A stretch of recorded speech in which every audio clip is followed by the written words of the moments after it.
Wager Talk TV. Scott Spratzer here with Tony Finn of WagerTalk.com. Matthew Holt, he is the VP of CGT Sportsbooks here in Las Vegas. You guys know Matt very well. You know Tony very well. We're shooting a video today on college basketball, particular game of the ACC between Florida State and Louisville. The Seminoles hosted this one in Tallahassee, and as we speak, we got a couple of games for these two teams on the horizon yet to deal with. The Noles will be hosting Notre Dame a couple of hours after we shoot this video. And then on Thursday, we've got we've got Louisville, who's going to be hosting Clemson. So having said that, if everything goes as planned for both Louisville and Florida State over the next 24 hours, Matt Holt, what do you make the number, both the line and the total, for Louisville at Florida State on Saturday?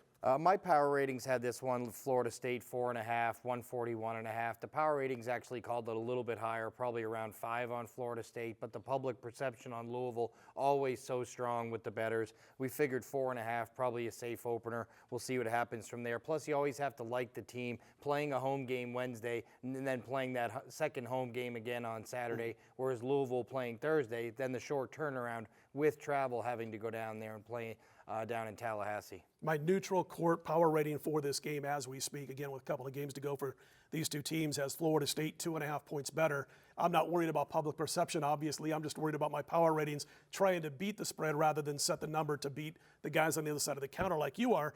So I'm in at 2.5, and with home court advantage, probably around 6.5 in that neighborhood.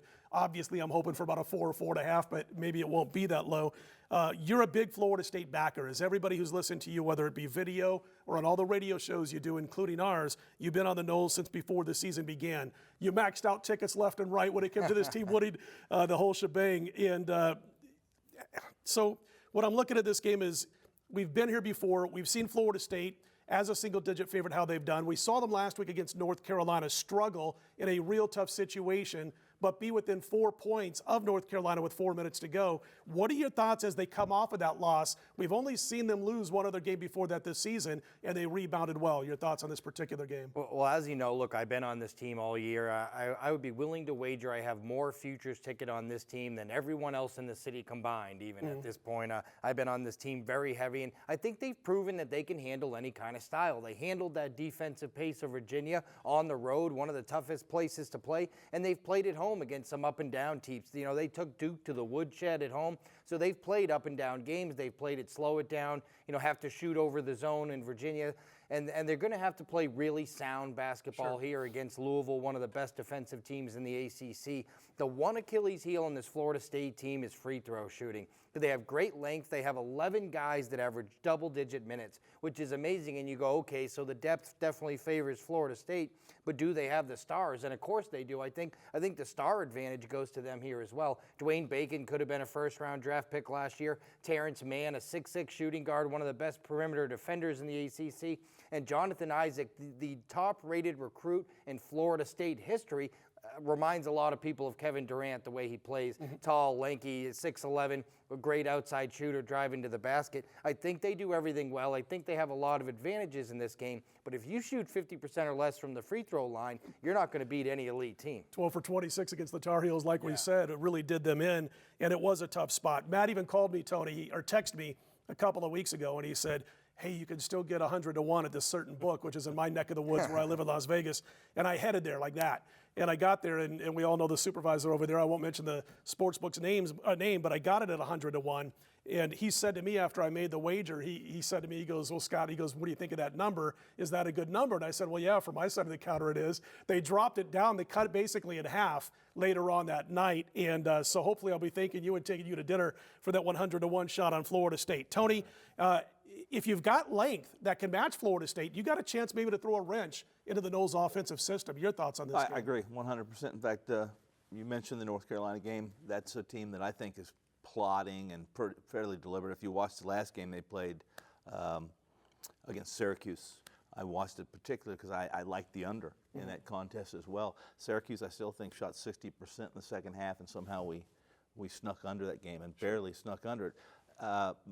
The big thing with Florida State, they're a lean, mean athletic machine. They would prefer the games I've seen them perform outstanding in. They were terrific at the rim. They do a good job protecting the rim, and against smaller groups, they lived and died off some second chance points. They're tall, they're long at the perimeter, which could give Notre Dame. This is going to be a really good game tonight, I think. I want to see what kind of problems they give Notre Dame from the perimeter with their length. Without Snyder, and when we talked about this before the video shoot, I mentioned that I wanted to be on the under, and I asked Matt what his number was. His number's a little lower than what I'm hoping it is, because I would love to see a 145 here. I would be under in a second in this game, because without Snyder, Louisville's I think they're going to struggle. Not only Snyder, his 12 points a game, whatever, I think that's about what he gets a game. Not so much that, they're not a great perimeter shooting team. And he's the one guy that makes it come out and absolutely. work. His assists, what he's able to do, he makes the players better around him. Without him, I hope Matt's right. I hope the number's 4.5, because I would be on Florida State in this game and the under. Yeah, I agree. 5 or less. Yes. If that's what the spread is, I'm on Florida State And also. I think one of the important things here is that if Snyder is not available for Louisville, is the teams that have given Florida State trouble have been able to shoot over them from the outside. And with Michael Ojo protecting the rim down low, that Florida State rim protection is really strong. That Louisville, they have some great big men, but those Louisville bigs will have a lot of trouble with Michael Ojo in the middle. Cool specials all weekend long at wagertalk.com. You're there already. Check them out. And also, of course, you can get remaining packages with both college basketball and the NBA throughout the course of the rest of the season. He's Matt, he's Tony, I'm Scott. More Wager Talk TV to come. Stick around.